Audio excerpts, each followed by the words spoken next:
Bonjour à tous et toutes. Merci pour l'invitation. Très heureux de pouvoir échanger avec vous autour de du livre qu'on vient de faire paraître avec mon collègue Antonio Delfini, donc livre qui s'appelle L'État contre les associations. Alors le titre est un peu binaire, on pourra y revenir, mais on essaye d'être plus subtil dans le livre, et ouvrage qui vise à rassembler un peu tous les travaux qu'on a menés ces dernières années au sein de l'Observatoire des libertés associatives autour de cette question de la restriction des libertés associatives, la restriction de l'espace civique et les incidences que ça a pour notre démocratie. Donc c'est un livre qu'on a écrit à quatre mains, mais c'est le fruit vraiment d'un travail très collectif au sein de l'Observatoire des libertés associatives. Observatoire, j'en dis deux mots, qui est une initiative qu'on a montée il y a 5-6 ans, en fait, quand on commençait à poindre, à voir monter ces sujets-là, et qui rassemble d'un côté des universitaires comme moi, des chercheurs en sciences sociales qui travaillent sur ces questions-là, et des acteurs associatifs, des têtes de réseau, et on bosse de plus en plus en fait avec la Ligue des droits de l'homme, y compris à l'échelle nationale, et on essaye de documenter en fait ces phénomènes. On a un site internet avec une cartographie, etc., où on essaye de faire des études de cas en fait, de conflits entre les associations et les pouvoirs publics notamment, mais pas seulement, et puis des rapports un peu plus fouillés sur l'état des libertés associatives dans certains secteurs ou autour de certaines questions particulières. J'en parlais à l'instant, mais on sortira prochainement un rapport par exemple sur la question de la neutralité des associations, qui est un sujet qu'on voit beaucoup monter ces derniers mois. Et donc c'est aussi avec toute cette matière qu'on a essayé d'écrire ce livre, et qui se veut vraiment un livre très accessible et potentiellement un outil en tout cas pour les militants et les militantes qui essayent de résister à cette ère du temps autoritaire et de continuer à militer malgré tout. Donc pour mon intervention, au fond, assez classiquement, mais comme on le fait dans le livre, en fait, je commencerai plutôt par les constats et l'analyse qu'on fait de la situation, et puis j'en viendrai ensuite, pour ne pas vous désespérer, un peu aux pistes de solutions qu'on entrevoit et qui méritent probablement discussion, mais voilà, on a fait ce choix-là aussi dans le bouquin de ne pas rester juste sur les constats comme le font parfois les universitaires, et à voir comment déjà en fait des résistances s'organisent et comment on pourrait imaginer aussi d'autres relations entre les associations et les pouvoirs publics qui soient plus favorables à l'autonomie des associations et à leur intervention dans le débat public, puisque c'est vraiment ça qu'on défend. Et c'est pour ça que je disais que le titre était un peu binaire. C'est que d'une certaine façon, on pourrait imaginer des relations plus partenariales entre les institutions et les pouvoirs publics. Alors je le disais, on a essayé de faire un livre qui est très incarné, qui s'appuie sur plein d'histoires en fait qu'on a récoltées au fil des années. Alors j'en donnerai peut-être quelques-unes au fil de mon intervention. On commence le bouquin par exemple avec l'histoire de l'ASTI, en fait, Association de soutien aux travailleurs immigrés au Petit Quevilly à Rouen, qui a eu maille à partir avec la préfecture, notamment suite en fait aux révoltes qu'il y avait eu dans les quartiers populaires après la mort de Naël en juin 2023, et qui, je mentionne juste au passage cet exemple-là, mais qui, après avoir appelé à participer à une manifestation justement au sujet de la mort de Naël, manifestation qui avait été interdite par la préfecture, s'est vu par la suite couper toutes ses subventions au motif d'un non-respect du contrat d'engagement républicain. Et on voit bien, ce faisant, et j'y reviendrai également, combien cette restriction des libertés associatives et ce tournant autoritaire vient aussi empêcher de mettre des mots et de s'organiser collectivement autour des sentiments d'injustice et des colères qui traversent notre société. Donc on commence le livre avec cet exemple-là, mais on a plein d'exemples d'assauts féministes, écologistes, antiracistes, des associations culturelles. On parle de la compagnie Arlette Moreau à Poitiers, qui elle aussi a eu maille à partir avec la préfecture suite à un petit sketch au fond où elle avait tourné en dérision le préfet. Et là aussi, le contrat d'engagement républicain avait été mobilisé et des financements coupés. Et on prend toute cette diversité de cas parce qu'aujourd'hui, la question de la restriction des libertés associatives touche tous les secteurs et tout type d'associations dans la France contemporaine, et est devenu véritablement un problème, j'ai envie de dire, systémique, qui touche et qui structure les relations entre les associations et les pouvoirs publics. Et donc on s'appuie sur toute cette matière, ces entretiens, ces archives, c'est une enquête statistique aussi, je vais en dire 2 mots dans un instant, pour documenter ce phénomène, en partant quand même de l'idée que voilà, cette restriction des libertés associatives est un phénomène majeur qu'on a essayé de décortiquer, d'en faire l'anatomie, comme on le dit dans le sous-titre, et de dater de façon un peu précise. Alors je le disais, en fait, on a conduit ces derniers mois avec l'Observatoire des libertés associatives une enquête statistique en fait sur les relations entre les associations et les pouvoirs publics. Alors, on a voulu faire une enquête stat, en fait. Moi je suis pas forcément très fan de chiffres au départ, mais parce que après plusieurs années de travail avec l'Observatoire des libertés associatives, on avait plutôt un travail qualitatif où on documentait des cas, des affaires, des conflits en fait, et des situations précises de répression, et on continue à le faire. Souvent, une des réactions qu'on avait de la part des pouvoirs publics, des élus qu'on interpellait sur cette base-là, c'était de dire vous êtes sympa au fond avec les quelques dizaines ou centaines de cas que vous documentez, mais qu'est-ce que ça représente véritablement au regard du 1,5 million d'associations que compte notre pays aujourd'hui? Est-ce que le phénomène finalement n'est pas anecdotique? Est-ce qu'il y a une vraie question? C'est notamment une réaction que un retour que nous avaient fait des parlementaires au moment où on avait sorti notre premier rapport avec l'Observatoire qui reposait sur l'analyse détaillée de 200 cas. Et donc on a mené l'année dernière cette enquête statistique. Alors on pourra discuter les résultats, mais qui donne quand même, je pense, des éléments concernant l'ampleur au fond du problème, puisque parmi les répondants, on a 2400 associations qui ont répondu et qui constituent plus ou moins un échantillon statistique représentatif au fond des associations aujourd'hui en France, avec une surreprésentation des associations employeuses, mais peu importe ici. Et donc il y a une association sur 10 qui déclare avoir connu des sanctions de la part des institutions suite à des prises de position ou des actions qui ont déplu aux institutions, quelles qu'elles soient, État, collectivité locale ou autre.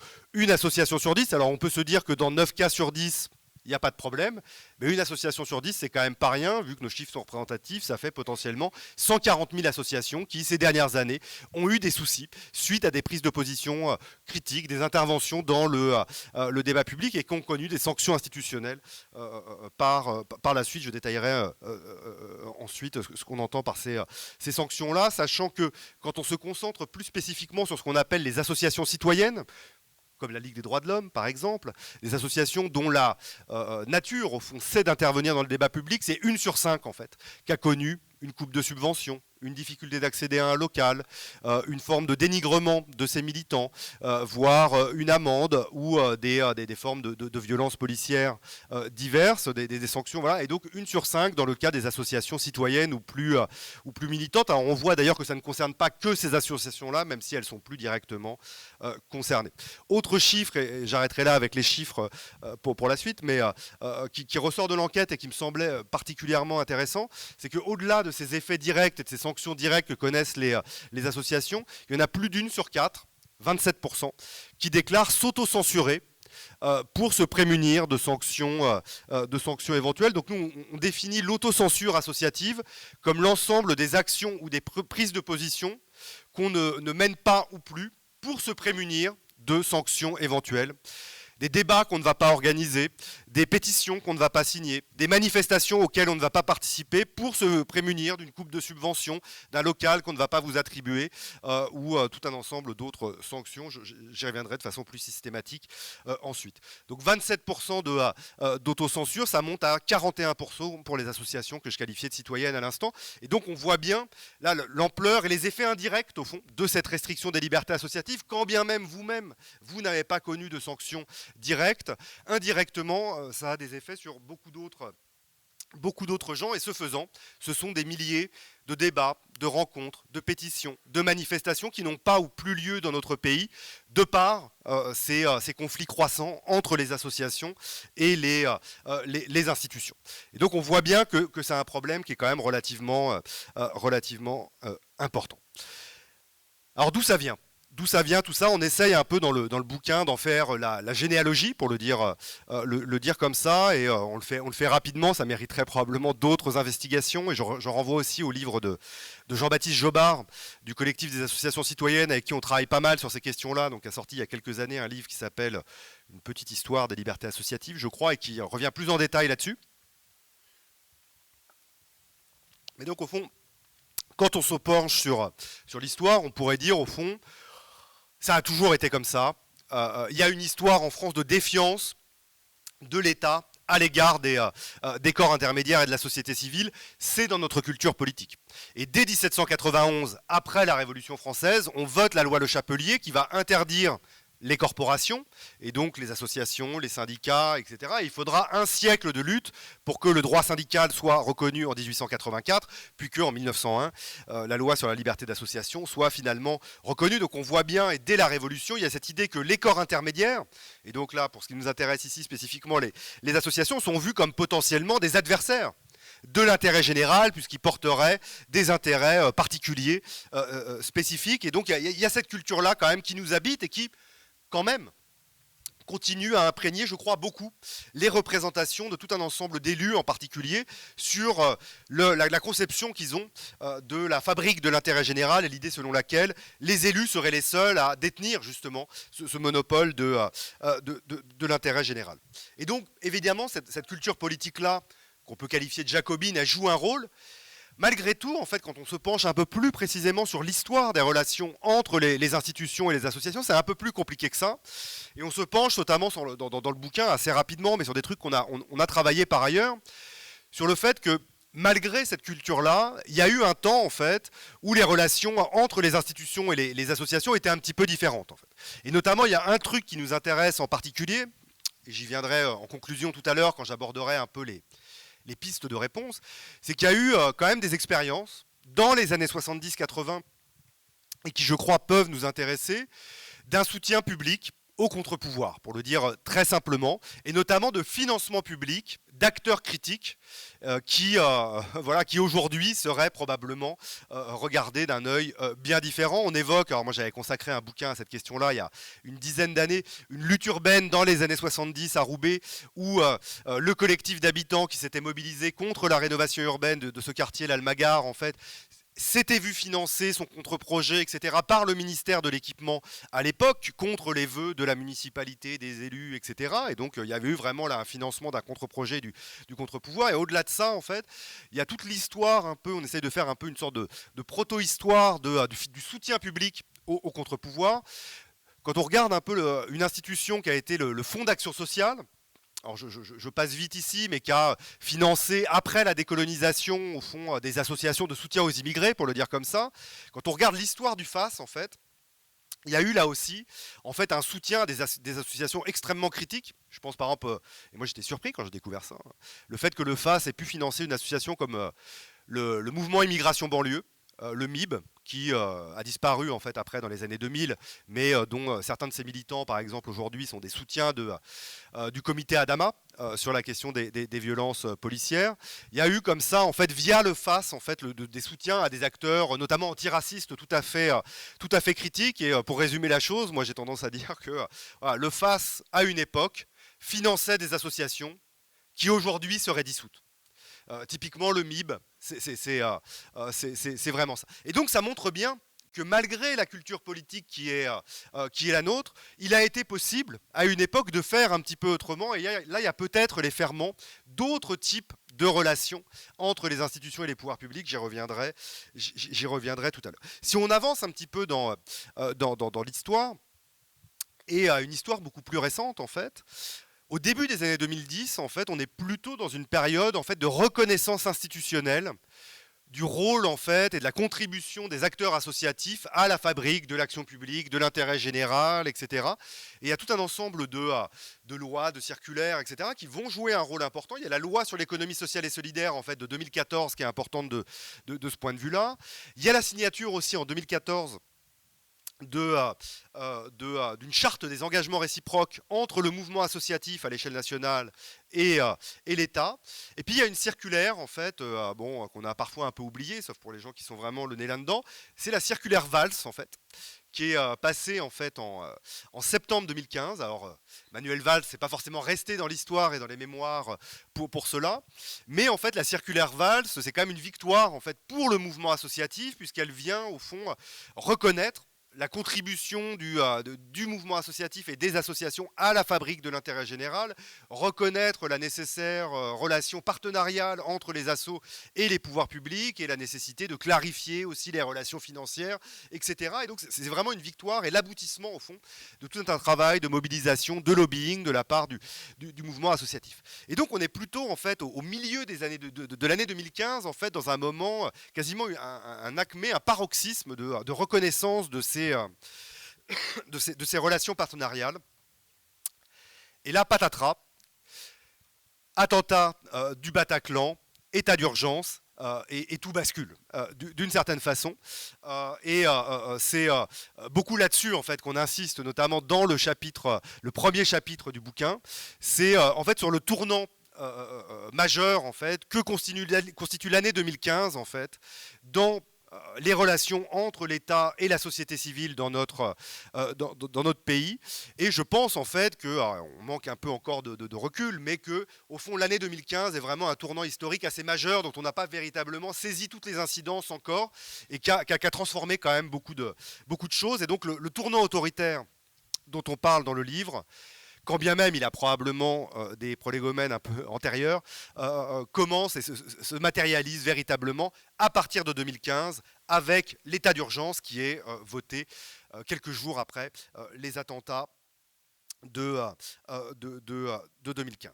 Puisque l'état d'urgence en fait va avoir dès le départ des incidences sur les acteurs associatifs et la société civile, puisque dès ce moment-là, en fait, des manifestations qui étaient liées à la COP21 à Paris sont interdites, des manifestants et des militants sont placés en garde à vue, etc. Et surtout, je vais vite ici, mais tout un ensemble de mesures de l'état d'urgence de l'époque, qui étaient pensées comme provisoires, vont progressivement entrer dans le droit commun, avec en particulier la loi SILT en fait, de 2017, sécurité intérieure et lutte contre le terrorisme, puis toute une série de lois en fait. Alors on égrène toutes les lois sécuritaires depuis 10 ans, et c'est assez considérable. J'en évoque juste quelques-unes ici, mais la loi anti-casseurs qui est votée au moment du mouvement des Gilets jaunes, il va y avoir la loi sécurité globale, donc tout un ensemble de lois sécuritaires qui visent notamment à renforcer le contrôle, la surveillance, le fichage des militants. Il y a les Gilets jaunes, il y a tout le spectre de l'ultra-gauche et des Black Blocs qui est ciblé par cela. Et l'aboutissement, même si ce n'est pas la fin de l'histoire au fond de ce mouvement-là, c'est la loi séparatisme d'août 2021, loi confortant le respect des principes de la République, qui, d'une certaine façon, voilà, est véritablement l'aboutissement de ce processus où, et je vais revenir dans un instant sur la philosophie de cette loi, qui considère que pour lutter contre le terrorisme, il faut s'attaquer au monde associatif et à la société civile dans son ensemble, puisque la loi séparatisme va avoir un chapitre entier et 12 articles qui est consacré au monde associatif. Et parmi ces articles, il va y avoir, et je vais détailler dans un instant, la création du contrat d'engagement républicain, l'extension des mesures de dissolution administrative d'associations et le renforcement des dispositions de neutralité des acteurs associatifs. Et c'est vraiment ces trois éléments-là qui véritablement vont contraindre l'ensemble du monde associatif suite à cette loi séparatisme, quand bien même, j'y reviendrai également, mais le problème est plus ancien. Deux mots quand même sur la philosophie de cette loi séparatiste qu'on retrace en fait dans le bouquin en revenant sur les rapports parlementaires, les débats en fait qu'il y a eu à l'époque à l'Assemblée et au Sénat. Petite parenthèse quand même, et c'est intéressant sur la genèse de cette loi, sur comment elle a été fabriquée, au fond, qui dit des choses aussi, je crois en fait.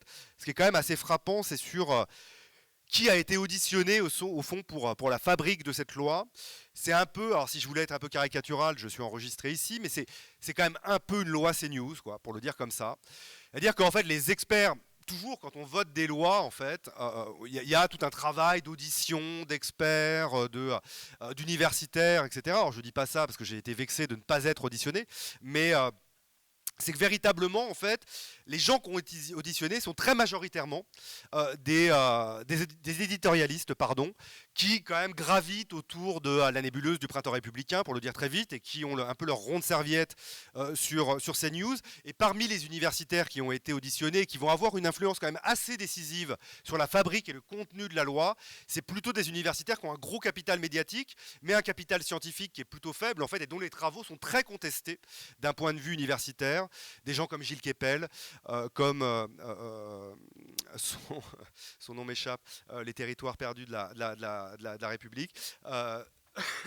Bernard Rougier, voilà, bon, des gens comme ça. Et donc ça, c'est quand même important en fait pour comprendre aussi la fabrique de cette loi. Mais pour saisir en tout cas la philosophie, c'est très clair en fait dans l'exposé des motifs de la loi et qu'on cite dans le bouquin, hein, l'idée qui prévaut, c'est que pour protéger la société, pour prévenir de nouveaux attentats, il faut taper large et pas seulement sur les islamistes, pour le dire comme ça, mais sur tout le terreau, toutes les formes de contestation qui viennent au fond interroger et fragiliser la République. Il y a une forme d'hypothèse extensive, pour le dire comme ça, Dieu contre nous, de la République contre ses ennemis, et que ceux qui critiquent au fond les manquements de la République seraient un peu solidaires au fond des terroristes. Et cette hypothèse extensive, d'une certaine façon, alors qu'elle a des incidences très concrètes, tout particulièrement pour les musulmans et les musulmanes, hein, qui se traduit notamment sur le continuum entre le port du voile et le passage à l'acte terroriste, mais qui a des incidences aussi là, sur le monde associatif. Cette hypothèse extensive ne repose au fond sur aucune base empirique sérieuse, aucune étude scientifique. Tous les gens qui sont un peu sérieux, qui travaillent sur l'antiterrorisme, montrent que ça ne fonctionne pas véritablement comme ça. C'est pourtant l'hypothèse sur laquelle en fait, les dispositions législatives qui vont être prises s'appuient. Alors évidemment, et là je m'écarte un petit peu du sujet, hein, je ne dis pas qu'il ne faut pas prévenir le terrorisme, mais je crois qu'on aurait pu s'y prendre un petit peu autrement, et d'ailleurs il y a tout un ensemble d'exemples étrangers où des mesures dans des pays qui ont été également ciblés par des attentats ces dernières années ne se sont pas exactement traduits de la même façon. En Espagne par exemple, il y a des choses intéressantes qui ont été faites et qu'il n'était peut-être pas indispensable de cibler l'ensemble du monde associatif, et de ce faisant de fragiliser l'état de droit pour répondre aux attentats qu'on a connus. Alors un dernier mot un peu de cadrage général. Évidemment, cette question de la restriction des libertés associatives s'inscrit dans un tournant autoritaire qui est plus large et plus global de restriction de l'espace civique, avec restriction des libertés associatives et au-delà de ça, des droits de manifestation et l'augmentation de la surveillance et du fichage des militants, des attaques sur les médias et les lanceurs d'alerte, des attaques sur les universitaires et les libertés académiques, des attaques sur les juges et l'état de droit, des attaques sur les agences de régulation, comme la Commission nationale du débat public, l'Office de la biodiversité, le Défenseur des droits, etc. Et donc, d'une certaine façon, ce qu'on a observé ces dernières années, c'est une attaque, si ce n'est en règle, mais quand même assez systématique, sur tous les contre-pouvoirs, ce qui caractérise assez clairement les dynamiques autoritaires qu'on observe aujourd'hui dans tout un ensemble de pays et dont la France n'est pas prémunie. C'est tout particulièrement le cas, évidemment, aux États-Unis aujourd'hui avec Donald Trump, où tous les points que je viens de citer sont également valables et bien évidemment radicalisés. Je ne suis pas en train de dire qu'on est dans une situation trumpienne en France, mais que le fait que tous ces éléments-là soient réunis devrait tous et toutes nous inquiéter, évidemment. Et donc si on a voulu écrire ce bouquin, c'est un peu pour tirer la sonnette d'alarme d'une certaine façon, et dire que tous ces dispositifs qui se sont accumulés ces dernières années, comme le contrat d'engagement républicain par exemple, mais beaucoup d'autres, constituent des outils particulièrement dangereux en fait, si jamais l'extrême droite parvenait au pouvoir dans notre pays. Ça a déjà des incidences liberticides, mais probablement leur usage serait décuplé en cas d'arrivée de l'extrême droite au pouvoir. Alors je voudrais à présent rentrer un petit peu dans le détail justement de ces mesures répressives et de leurs incidences sur les associations un peu plus précisément, en revenant sur le contrat d'engagement républicain, sur la dissolution d'associations, sur la question de la neutralité et sur l'ordinaire de la répression associative. Pour le dire comme ça, c'est un peu les 4 points que je voudrais faire rapidement. Premier élément, donc la création du contrat d'engagement républicain qui est entré en vigueur le 1er janvier 2022 et que doivent signer désormais toutes les associations qui demandent des financements publics. Vous êtes probablement très au fait de ces questions-là. Le contrat d'engagement républicain comprend 7 engagements. Je ne vais pas les passer en revue ici, mais relatifs au respect des valeurs de la République, de l'ordre public, de la laïcité, de l'égalité d'hommes-femmes, etc. Alors, le CER a suscité des réactions, au fond, une forme d'indignation partagée très importante dans tout le monde associatif, et y compris chez des gens qui n'étaient pas très mobilisés en fait au départ hein, sur les questions de liberté associative.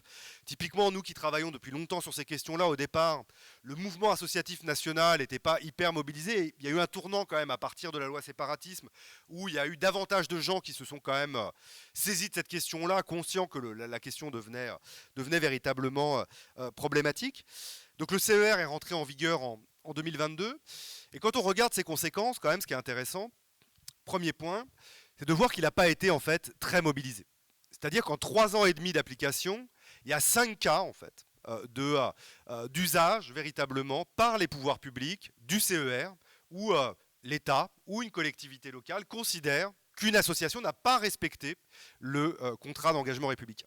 Donc cet usage extrêmement parcimonieux en fait va plutôt dans le sens en fait des arguments qui étaient justement mis en avant par le mouvement associatif et tout un ensemble de fédérations au moment de la création de ce dispositif, qui était de dire est-ce bien utile de créer un nouveau dispositif pour l'ensemble du monde associatif, alors qu'il va quand même largement de soi que tous ces principes-là, au fond, que comprend le CER, sont déjà largement respectés par le monde associatif. Les associations respectent le droit et les valeurs de la République. Donc 5 usages effectifs. Et ce qui est intéressant, en fait, c'est que quand il a effectivement été mis en œuvre, à ce jour, puisqu'il y a encore des procédures en cours, les pouvoirs publics ont systématiquement perdu devant les tribunaux. Premier usage, planning familial 71, Chalon-sur-Saône. Le maire de la ville considère que le fait que le planning familial place sur une affiche à l'occasion du 8 mars une femme qui porte un foulard parmi d'autres visages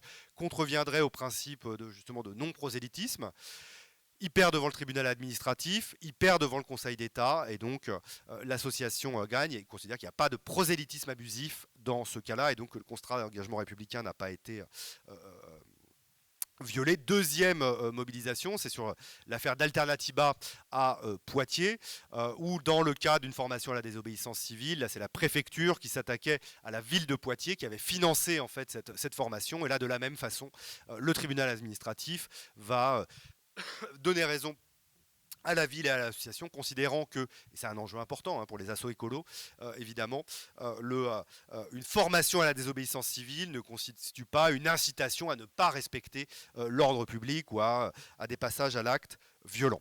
Il y a d'autres affaires de CER qui sont en cours aujourd'hui. Il y a Arlette Moreau en ce moment à Bordeaux. Il y a l'affaire de l'Asti à Rouen. Et puis il y a l'affaire de l'Atelier populaire d'urbanisme à Lille, près de chez moi, dont Antonio est par ailleurs le président. Donc on suit ça de près. Et donc il y a d'autres procédures en cours. Il est assez probable, en fait, pour interpréter cette parcimonie par les pouvoirs publics d'utiliser ce dispositif, que précisément ces premières décisions, au fond, les aient un peu calmés, en fait, hein, avec l'idée qu'au fond, c'est un peu risqué de mobiliser le CER, alors qu'en réalité, pour les pouvoirs publics, il n'y a pas forcément besoin du CER pour couper une sub ou pour ne pas la renouveler, puisque en droit, l'attribution d'une subvention est discrétionnaire, au fond. Et donc, c'est probablement, en fait, une des incidences. Malgré tout, en fait, je crois que ce serait une erreur de considérer que le CER n'a pas eu d'effets à ce jour.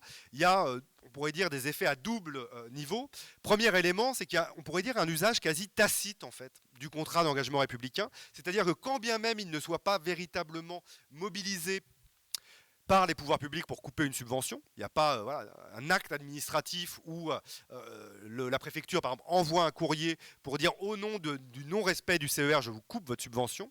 Mais par contre, ça fait partie de l'arsenal argumentatif qui peut éventuellement en fait être présent quand une collectivité ou une institution veut ne pas renouveler un financement. Et donc là, on a tout un ensemble de cas en fait qui nous sont remontés, plusieurs dizaines en tout cas, où le CER, voilà, où le non-respect des valeurs de la République est présent pour ne pas renouveler les financements sans l'être directement en fait, d'un point de vue administratif.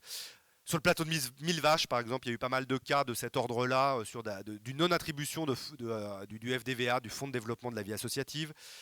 Il y a d'autres cas également en Normandie ces derniers temps. Bon, c'est un peu disséminé, mais on a tout un ensemble de cas comme ça, d'usage tacite du CER voilà, qui est dans les esprits, en fait, hein, pour le dire comme ça, et qui contribue à renforcer, au fond, aussi le contrôle et le sentiment de contrôle des pouvoirs publics sur les assos, avec toutes ses limites, parce que moi je pense qu'au fond les pouvoirs publics n'ont pas véritablement la capacité, on veut dire presque en termes de RH, de contrôler tout ce qui se passe dans les assos par ailleurs, mais c'est probablement un autre débat. Et puis, autre effet plus indirect encore, et qui renvoie à cette histoire d'autocensure, c'est que quand bien même le CER n'est pas mobilisé, au fond il est là et en fait il est présent comme voilà, dans les esprits des acteurs associatifs, alors vous me direz peut-être ce que vous en pensez, qui au fond ont bien le sentiment que la bride se resserre, et que si on organise un truc qui peut déplaire au pouvoir public, le risque d'une mobilisation du CER est là. Ça renforce le sentiment d'épée de Damoclès, pour le dire comme ça. Et donc l'autocensure est probablement renforcée par la mise en œuvre du CER. J'en reste là, on pourra revenir sur le cas du CER. Malgré tout ce que je viens de dire et de ces effets qui sont, d'un point de vue direct, relativement circonscrits à ce stade, malgré tout, je crois que dans les mobilisations et les mots d'ordre, l'abolition du contrat d'engagement républicain est évidemment une revendication tout à fait importante et légitime, et qui fait assez largement consensus aujourd'hui. Il y a eu un avis du Conseil économique et social il y a quelques mois maintenant sur la question de la santé financière des assos, mais qui a aussi pris parti sur la question du CER. Et c'était intéressant de voir qu'un organe relativement consensuel comme le CESE, y compris, s'est exprimé sur l'abolition du CER. Peut-être qu'on pourra aller un cran plus loin en parlant d'abolition de la loi séparatisme, mais là, ça fait plus débat, je crois, parmi le monde associatif. Deuxième élément que je voudrais évoquer, on y consacre un chapitre dans le bouquin, c'est l'explosion des dispositions de dissolution administrative d'associations ces dernières années. Bon, je reviens juste rapidement au passage sur l'histoire de la dissolution administrative d'associations, qui est une mesure qui a été créée en 1936 pour lutter contre les ligues fascistes, hein, voilà, et donc a d'abord servi à cela, et qui visait à lutter notamment contre les groupements armés qui ont voilà, des mobilisations physiques et dangereuses dans la rue. Bon, quand on retrace l'histoire des dissolutions administratives, en fait, très vite, cette disposition en fait, va toucher d'autres acteurs que simplement l'extrême droite. Dès 1937, en fait, des organisations anticoloniales en fait, vont être dissoutes avec la disposition, l'étoile nord-africaine, par exemple. Et donc, dans toute l'histoire, d'une certaine façon, de la procédure de dissolution administrative, il y a une alternance entre la dissolution d'organisations d'extrême droite, mais aussi d'extrême gauche. Après 68, beaucoup de groupes, en fait, gauchistes, maoïstes, etc., vont être dissous. Et donc, on voit bien toute l'ambivalence, au fond, de cette disposition qui était initialement pensée comme une arme pour lutter contre l'extrême droite et qui va assez vite étendre ses cibles.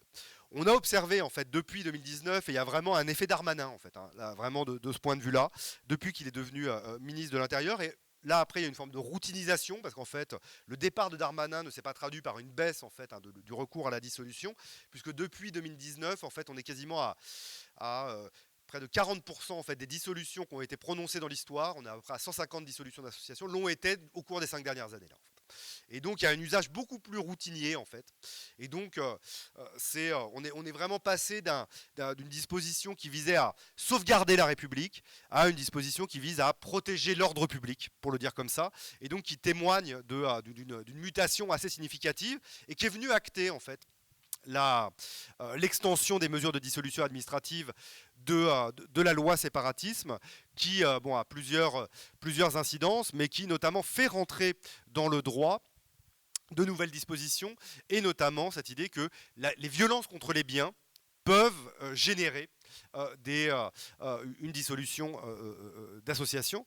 Et l'idée même de violence contre les biens en fait est déjà en droit. Moi, je suis pas juriste, hein, mais une sorte d'extension en fait de ce qu'on entend par violence en fait, qui est d'abord en fait censé être contre les personnes et qui a eu des incidences puisque c'est sur cette base-là que à la fois des groupes antifascistes, notamment la GAL à Lyon et depuis la Jeune Garde, et les soulèvements de la terre, en fait, ont été dissous. Les soulèvements de la terre, j'y reviendrai tout à l'heure, mais ont finalement été sauvés par le Conseil d'État. Et donc ça a eu des incidences déjà significatives.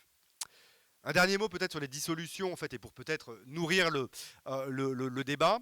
C'est un des points qu'on essaie de défendre dans le bouquin, en fait, c'est que, et alors là, ce sera probablement très raccord avec la ligne de la LDH là-dessus. Et moi, je trouve qu'en fait, on n'en parle pas assez de cette question-là. C'est souvent quand on parle de dissolution d'associations, quand c'est des groupes d'extrême droite, on applaudit des deux mains, et quand c'est des groupes de gauche, on pousse des cris d'orfraie. Ce qu'on défend dans le bouquin, en fait, c'est simplement de dire que, au fond, on devrait se mobiliser pour l'abolition de cette mesure de dissolution administrative d'associations, qui est en tant que telle problématique.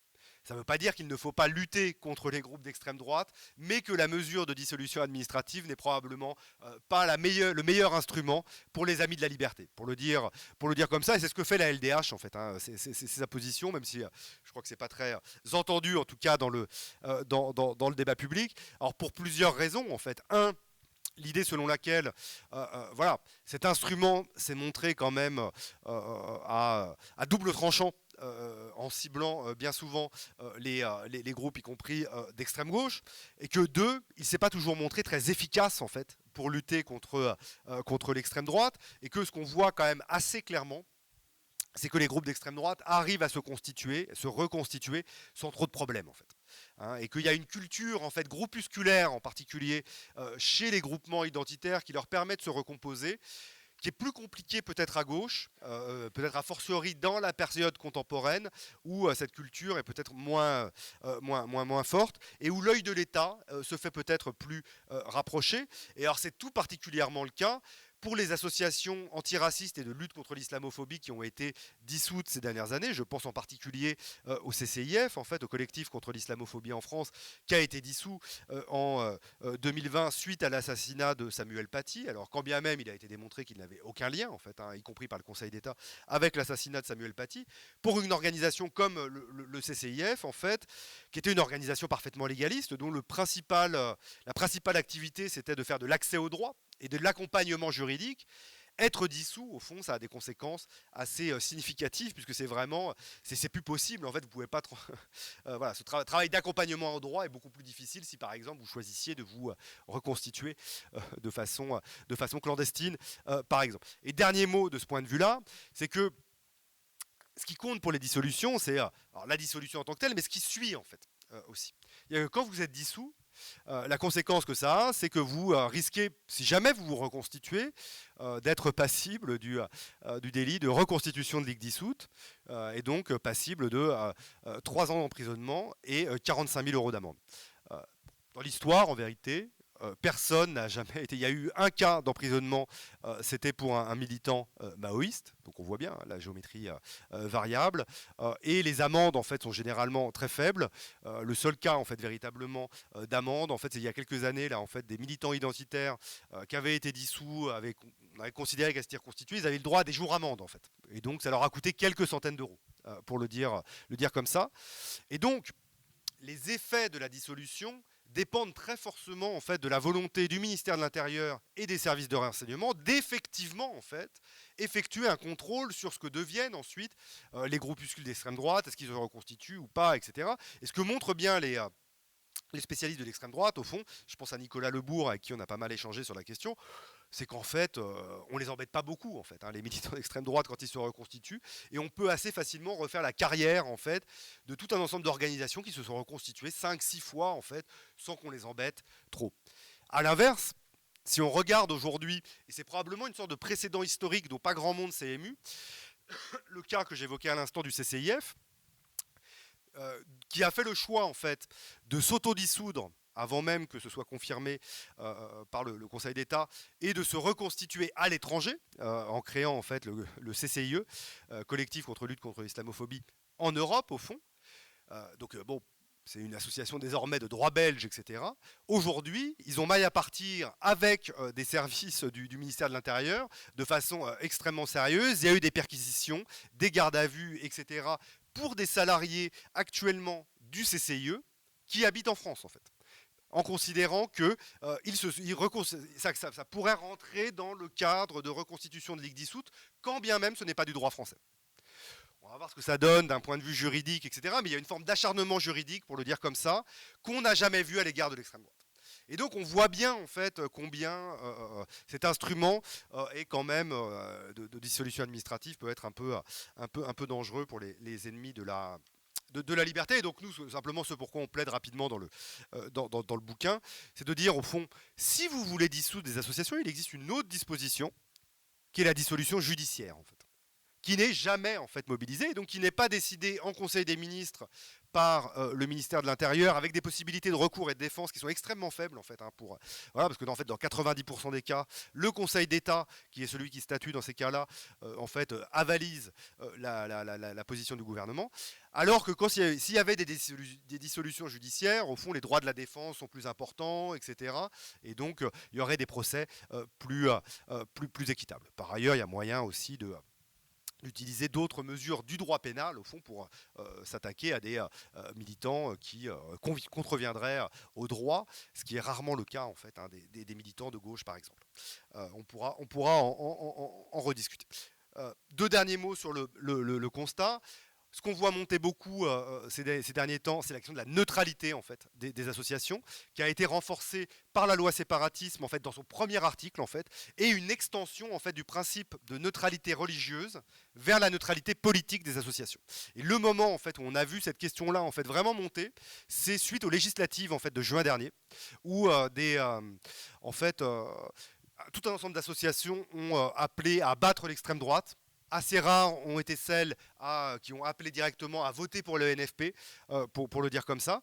Et suite aux législatives, en fait, il y a plusieurs institutions. Nous, on a pas mal de cas de caisses d'allocation familiale qui, à ce stade, ont principalement envoyé des rappels à l'ordre, en fait. Et donc des courriers à des petites associations.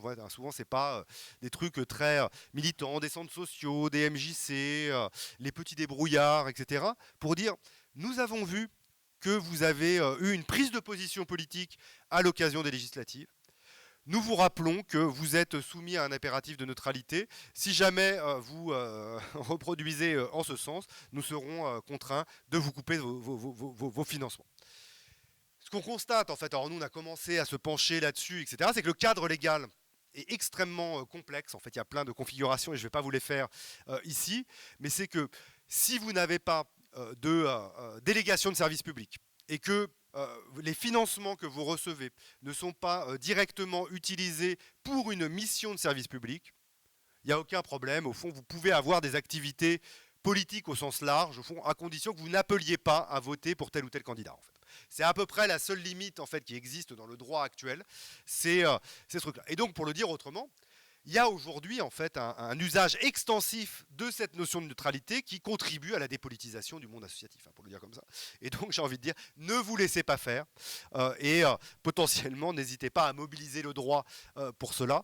Je ne l'ai pas dit en introduction, mais c'est le travail qu'on fait avec l'Observatoire, nous c'est à la fois d'effectuer un travail d'observation, de documentation, etc., mais aussi d'accompagnement des associations qui ont maille à partir avec les pouvoirs publics, avec soit de la mise en lien avec des avocats, soit un travail précontentieux, parce que c'est souvent un peu compliqué toutes ces affaires, et c'est compliqué notamment pour les petites associations, et donc on fait tout un soutien, au fond, médiatique, juridique, politique, auprès des assos, et là cette question de la neutralité, on la voit beaucoup revenir.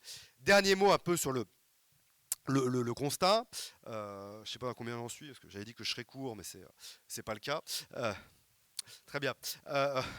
C'est que malgré en fait l'importance de la loi séparatisme et de tous ces éléments-là, il est quand même important de rappeler que tout ça précède au fond la loi séparatisme et que l'ordinaire de la répression associative se passe en dehors de ces dispositions-là. Nous, on s'est créé avant la loi séparatisme, et tous les problèmes qu'on documentait existaient bien avant. Et les 10% d'associations que je mentionnais, c'est pas par le CER, la dissolution ou la neutralité qu'elles sont ciblées. Et donc, il ne suffirait pas d'abolir la loi séparatisme pour que miraculeusement tout s'arrange. Et donc nous on avait essayé, notamment dans le premier rapport de l'Observatoire, de faire une sorte de typologie en fait des entraves institutionnelles aux associations, aux documents. On distinguait un peu, même si souvent tout se tient, tout ce qui relève des entraves financières et matérielles, coupe de subventions et accès à des locaux, et là c'est souvent les cas les plus fréquents en fait. Deuxième élément, il y a tout ce qui relève des entraves administratives et juridiques. Donc là il y a le CER, mais il y a aussi tout ce qui relève des amendes par exemple. On a beaucoup travaillé, on avait fait un rapport sur les assauts de soutien aux exilés par exemple, il y a beaucoup ça. Il y a des procès en diffamation contre des militants. On a pas mal de cas là, de militants en fait en soutien à la Palestine par exemple, qui sont accusés d'antisémitisme, etc. Il y a ce genre de choses. Donc toutes ces formes d'entraves administratives et judiciaires. Troisième élément, et on voit bien que c'est lié, il y a tout ce qui relève de la disqualification au fond des militants. Alors, l'accusation d'antisémitisme, qu'elle prenne ou pas des formes juridiques en est une, mais tout ce qui relève de l'écoterrorisme, les accusations en communautarisme, en séparatisme, etc., les formes de disqualification symbolique, de dénigrement, etc., ou qui peuvent aussi prendre des formes de cyberharcèlement, constituent aussi souvent le préalable à toutes les formes plus matérielles de sanctions. Puis quatrième type, au fond, c'est toutes les formes de coercition plus physique, policières, qui peuvent, alors là c'est plus rare, y compris pour les associations loi 1901, malgré tout se produire. Typiquement, les associations de soutien aux migrants, en fait, ont aussi souvent maille à partir vraiment avec la police, avec parfois des formes d'intimidation, voire de violence physique. Dernier mot là-dessus, c'est que voilà, ce qu'on constatait dès le premier rapport, et qui est relativement confirmé quand même par l'enquête quantitative qu'on a fait récemment, c'est que, ça concerne tous les secteurs associatifs, même si certains se sont touchés plus que d'autres, les écolos, les assos antiracistes, soutien aux migrants, etc. Aussi. Et on voit pas mal monter ces derniers temps les assos culturels, les assos féministes aussi sont pas mal touchés, mais voilà, transsectoriel, transinstitutionnel.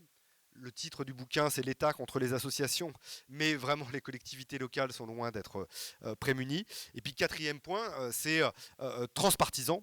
En fait, c'est que quand bien même globalement, en fait, l'extrême droite, et on en parle pas mal dans le bouquin, et les collectivités qui sont gouvernées par l'extrême droite, c'est pire. La droite, c'est pas génial, mais la gauche n'est pas toujours exemplaire là-dessus, en fait.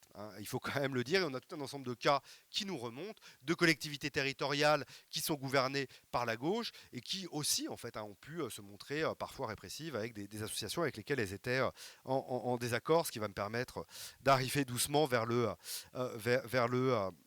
que faire.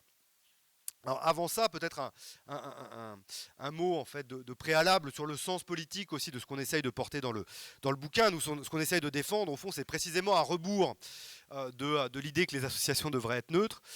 C'est qu'au contraire, au fond, dans le contexte politique actuel de crise démocratique évidemment extrêmement profonde, on a plus que jamais besoin du rôle démocratique et politique des associations dans le débat public, avec l'idée que les assos, au fond, remplissent au moins un triple rôle démocratique. Un rôle, on peut dire, de représentation des intérêts. Au fond, le rôle des assos, y compris dans l'histoire, au fond, c'est de représenter des intérêts qui sinon ne sont pas pris en charge, en fait, par les partis politiques ou dans le débat public. Le mouvement ouvrier, ça a d'abord été en fait des coopératives, des assos, etc., des mutuelles qui se sont organisées. Les mouvements féministes, c'était d'abord ça en fait, précisément du fait de la marginalisation de ces questions-là. Les mouvements écolos, c'était d'abord des assos. Les mouvements antiracistes, en fait, ce sont principalement, moi j'ai beaucoup travaillé là-dessus, constitués contre la gauche en fait, qui prenaient pas suffisamment en charge ces questions-là. Et donc heureusement qu'il y a des acteurs associatifs et la société civile pour prendre en charge des intérêts qui sinon sont marginalisés dans le débat public. Et donc on a besoin de ces espaces d'auto-organisation que constituent les assos pour porter ces intérêts-là. Deuxième point, il y a un rôle délibératif au fond des assos pour faire vivre justement le débat public et pluraliser un peu le débat. Et puis troisième rôle, il y a un rôle un peu de formation des écoles de militantisme, d'éducation populaire, etc., qui ne peut survenir qu'à la condition où on laisse aux assos jouer ce rôle, au fond, d'éduc-pop, de formation et de politisation. Ce que montre tout un ensemble de travaux, un peu à rebours d'un discours parfois un peu bisounours sur les assos, au fond, c'est de dire qu'en fait, dans les assos où on ne parle pas politique, où il n'y a pas de débat, etc., dans les assos où on s'auto-censure, on ne forme pas des citoyens, on forme des citoyens apolitiques et résignés. Et donc le rôle d'école de formation à la citoyenneté des assos, il ne peut se produire qu'à la condition où il se passe quand même des trucs un peu politiques au sens large dans les assos. Sinon, on forme des citoyens apolitiques qui croient précisément que, par exemple, le système électoral ne sert à rien, etc. Et donc, si on veut former une citoyenneté éclairée, il faut laisser les assos jouer ce rôle-là. Si bien que quand le rapporteur de la loi séparatisme dit si vous voulez faire de la politique, vous n'avez qu'à vous engager dans les partis, je pense que là, précisément, il contribue à structurellement, au fond, la dépolitisation de la société civile et du monde associatif, ce qui est véritablement un problème démocratique important. Donc c'est ça qu'on essaye de défendre dans le bouquin, et d'essayer de réfléchir à comment, au fond, les assos pourraient davantage, au fond, porter et jouer ce rôle, au fond, de contre-pouvoir citoyen dont on a plus que jamais besoin. Et en disant, et là, ce qui est un élément discutable, en fait, nous, les amis les plus gauchistes, au fond, nous trouvent un peu réformistes de ce point de vue-là, mais que, au fond, les institutions ont un rôle à jouer de ce point de vue-là. Et quand on dit que, justement, il faut renforcer le monde associatif, souvent, ce qu'on dit, en fait, les deux réflexes, c'est les suivants, c'est de dire, si on veut renforcer les assos, renforcer l'autonomie associative, ce qu'il faut, c'est plus d'argent. Et c'est vrai, en fait. Alors, tout particulièrement, aujourd'hui, 11 octobre, il y a une mobilisation sur la question de l'austérité et qui touche le monde associatif et qui a un enjeu, évidemment, tout à fait fondamental. Et, les baisses de financement public qui se déroulent depuis quelques mois tout particulièrement et qui risquent de s'accélérer ont des effets, en fait, de ce point de vue-là. Et souvent, ces activités plus militantes, plus politiques, etc., c'est le premier truc qu'on arrête, en fait, quand on a moins d'argent, pour se recentrer, en fait, sur les activités premières et le cœur de métier des assos. Donc, évidemment qu'il faut plus d'argent. Malgré tout, même quand il y avait un petit peu plus d'argent et que le contexte était un peu moins austéritaire, la situation n'était malgré tout pas idyllique en termes de liberté associative. Et donc, il ne suffit pas de dire il faut plus d'argent pour les assos. C'est une des briques, mais probablement pas la seule. Et a fortiori, je me permets quand même de dire ça, c'est que le discours plus d'argent, en fait, c'est dur de le porter, en fait, moi je trouve. C'est que souvent, il contribue à faire percevoir le monde associatif un peu comme un espace corporatif, plutôt que comme un espace précisément qui va contribuer au débat public, à la question des mots. Deuxième réflexe, qui est là aussi tout à fait légitime, mais nécessaire, mais pas suffisant, c'est de dire le problème, c'est les appels à projets, les marchés publics, etc.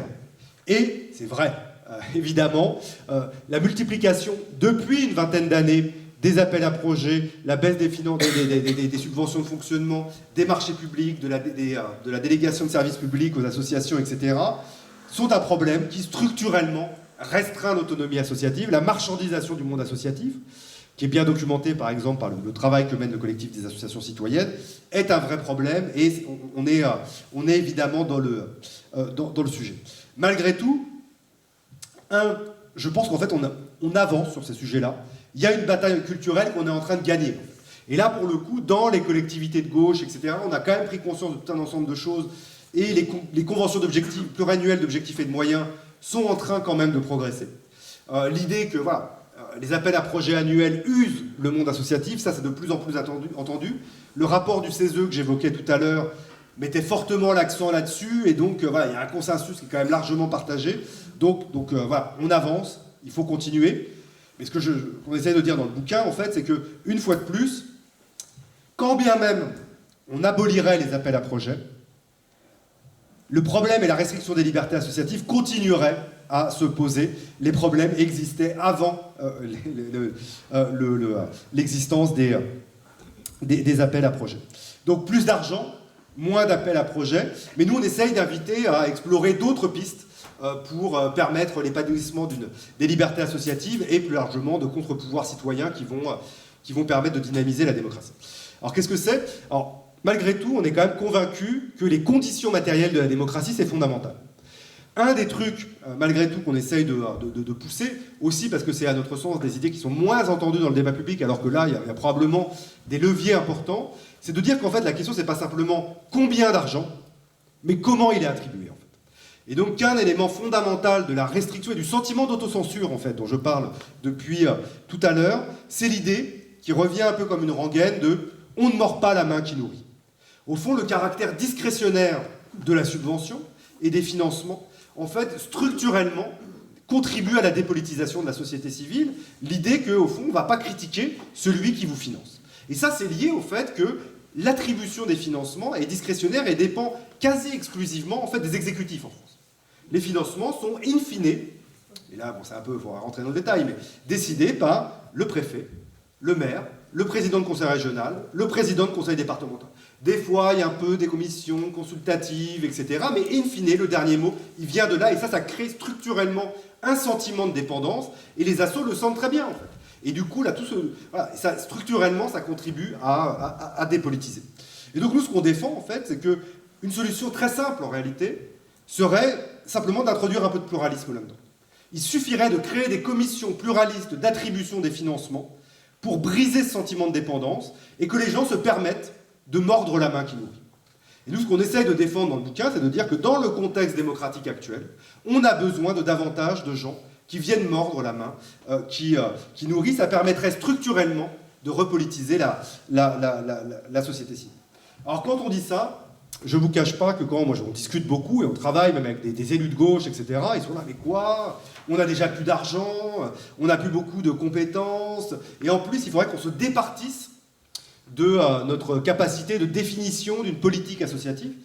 Et là, on répond, on dit oui et non, du Salvador. Donc nous, on plaide pour la création de commissions mixtes d'attribution des financements dans lesquelles pourraient siéger des élus de l'opposition, en fait renforcer les droits de l'opposition à l'échelle locale, je trouve que c'est aussi un moyen de démocratisation, des élus de la majorité, des citoyens tirés au sort, bon, peut-être des experts, des représentants de l'État, etc. Bon, il n'y a pas forcément de modèle idéal. Et donc les élus ne seraient pas exclus de ce truc-là, simplement ils devraient se montrer convaincants et ils ne décideraient plus tout seuls. En fait. C'est juste ça, en fait, le truc, c'est on vous enlève, rassurez-vous, vous serez toujours là, mais plus tout seul, et ça change tout, en fait. Alors il commence à y avoir des petits trucs en ce sens, en fait, et c'est pour ça qu'il peut y avoir un peu d'espoir. Il y a des collectivités qui commencent, à Grenoble, à Rennes.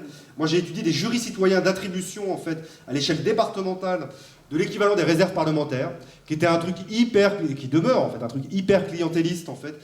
Dans le conseil départemental du Nord, il y a encore des sortes de réserves parlementaires départementales, et c'est vraiment du clientélisme, les conseillers départementaux font ce qu'ils veulent. Et voilà, il y a une enquête de médiacité qui montre combien, voilà. Et donc des élus écolos qui sont élus de la majorité de l'opposition, mais dans leur canton on fait ça, et ça a quand même pas mal changé de choses. Et donc il y a des petits trucs qui bougent, sauf que c'est vraiment à la marge. Et donc si on veut repolitiser vraiment la société civile, il faudrait que ce soit l'ensemble et l'intégralité des financements associatifs qui soient décidés de cette façon-là.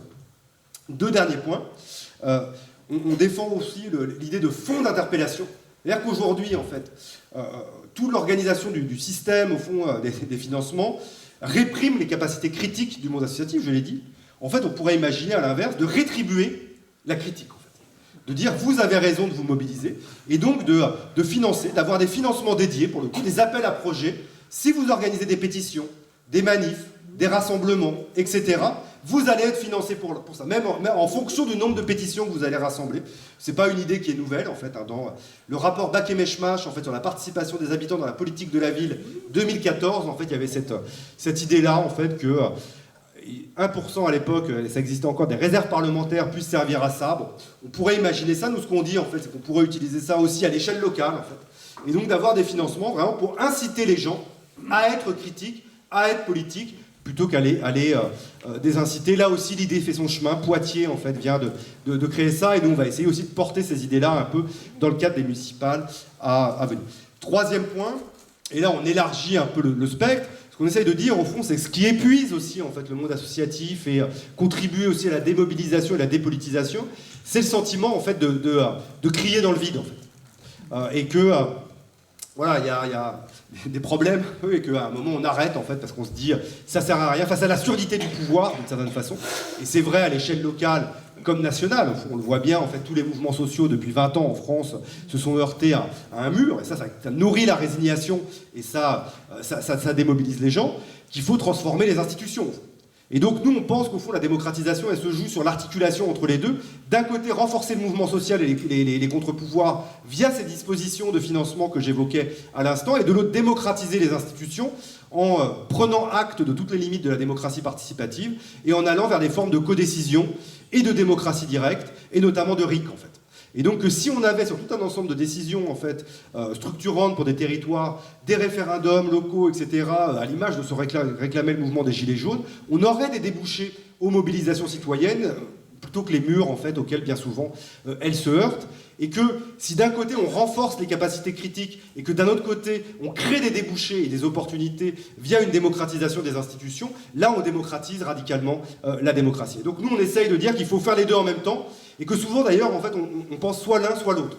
En fait on parle beaucoup de démocratisation des institutions mais pas l'autre en fait. Et donc en fait si on démocratise des institutions sans les contre-pouvoirs, bah, ça tourne à vide. Ou alors, si on renforce les contre-pouvoirs, mais qu'en même temps on ne démocratise pas les institutions, bah, eux, ils s'épuisent au fond à force de crier dans le vide. Et donc, c'est l'articulation dialectique de ces deux trucs-là qui pourrait permettre de sortir un peu de l'impasse démocratique. Dernier mot, Probi. Donc, il y a un chapitre aussi dans le bouquin, au fond, sur quel rôle pour les assos dans tout ça aussi. Voilà, parce que là, en fait, ces éléments-là, c'est beaucoup interpeller la gauche, les élus, les institutions. Et il y a aussi des stratégies défensives un peu, et qu'on essaye déjà de mettre en place, et qui existent déjà. Alors il y a plusieurs choses à faire. En fait, il y a quand il y a des histoires au fond de répression, c'est les publiciser. Donc là, il y a le rôle des médias. Nous, ce qu'on essaye de faire avec l'Observatoire, parfois, en fait, les gens en fait, sont pas très à l'aise en fait, avec tout ça, et scandaliser au fond cette question-là. Parce qu'en fait, une coupe de sup, c'est pas très sexy comme ça, pour faire un article, etc., un refus de local, etc. Mais voilà, dire que c'est un problème démocratique, au fond, une coupe de subvention, ça semble important. Constituer en problème public et démocratique des choses qui peuvent paraître anecdotiques, mais qui, mises bout à bout, posent problème. 2, le droit. Le droit reste une ressource importante, en fait, pour se prémunir de tout ça, et malgré tout, en fait, l'état de droit tient. J'évoquais le CER, il y a eu des victoires, il y a d'autres victoires également, et donc heureusement que le droit est là, et donc il ne faut pas hésiter à s'en saisir. Les grosses assos, elles savent faire, les petites assos, souvent c'est plus compliqué. En fait. Et donc il y a un travail un peu d'intermédiation à faire, d'accès au droit. Nous on bosse pas mal avec le défenseur des droits, avec la LDH, avec le syndicat des avocats de France là-dessus, et c'est un truc quand même important et qu'il ne faut pas hésiter à saisir. Et dernier mot, un élément qui est important, c'est la solidarité interassociative. Et nous, c'est aussi ça qu'on a essayé de constituer, en fait, de rassembler les assos en créant une coalition pour les libertés associatives, dont fait partie la LDH, parce qu'en fait, un des effets de la répression, c'est de diviser les gens. En fait. Ça isole. Quand quelqu'un est accusé d'antisémitisme, de séparatisme, d'islamisme, etc., en fait, c'est coûteux de se montrer solidaire. Et donc, dépasser les divisions et l'isolement, ça s'organise. Donc, il faut des espaces pour ça. Donc nous, il y a aussi des coalitions un peu locales autour de l'enjeu des libertés assos qui ont commencé à se constituer pour faire un travail un peu de veille là-dessus. Et puis, en fait, au-delà simplement d'un appel un peu rituel à la solidarité, en fait, ça marche, la solidarité associative, ça peut infléchir des rapports de force. Et l'exemple le plus parlant de ça, c'est les soulèvements de la Terre, en fait, qui est un peu une sorte de miracle dans l'histoire. Les soulèvements de la Terre n'ont pas été dissous. Le Conseil d'État a choisi de ne pas les dissoudre suite au recours qui avait été fait. Et l'analyse qu'on fait, en fait, de la non-dissolution des soulèvements de la Terre, c'est qu'en fait, un rapport de force a été créé en leur faveur, pétition signée par 140 000 personnes, intervention volontaire, des intellectuels, des scolas, etc., des artistes qui prennent position en sa faveur. Et tout ça fait qu'en fait, les dissoudre auraient été trop coûteux pour le Conseil d'État, mais aussi pour le gouvernement. Et ce qu'on se rend compte quand on fait un peu de sociologie du droit, en fait, c'est que les juges, et a fortiori les juges administratifs et le Conseil d'État, c'est pas la bouche du droit, d'une certaine façon. Ils enregistrent aussi les rapports de force qui traversent la société. Et donc, quand on se mobilise comme ça, etc., ils se rendent bien compte qu'au fond, le mieux pourrait être l'ennemi du bien. Et donc, ils ont sauvé, au final, les soulèvements de la Terre. Et ce qu'on se rend compte, en revanche, c'est que cette solidarité interassociative qui a porté ses fruits sur les soulèvements de la Terre n'a pas été exactement la même pour d'autres associations dissoutes, et que dans le même temps, le même jour, en fait, où les soulèvements de la Terre étaient sauvés, dans le même temps, une organisation antifasciste comme la GAL et la coordination, la coordination contre le racisme et l'islamophobie ont été dissous et n'avaient pas bénéficié de la même solidarité. Et donc la solidarité interassociative à géométrie variable a ses effets. Et donc tout ça pour dire que quand on croit au fond à la vertu démocratique des associations, il faut s'engager dans cette voie de solidarité en direction de tous et toutes. Voilà, merci.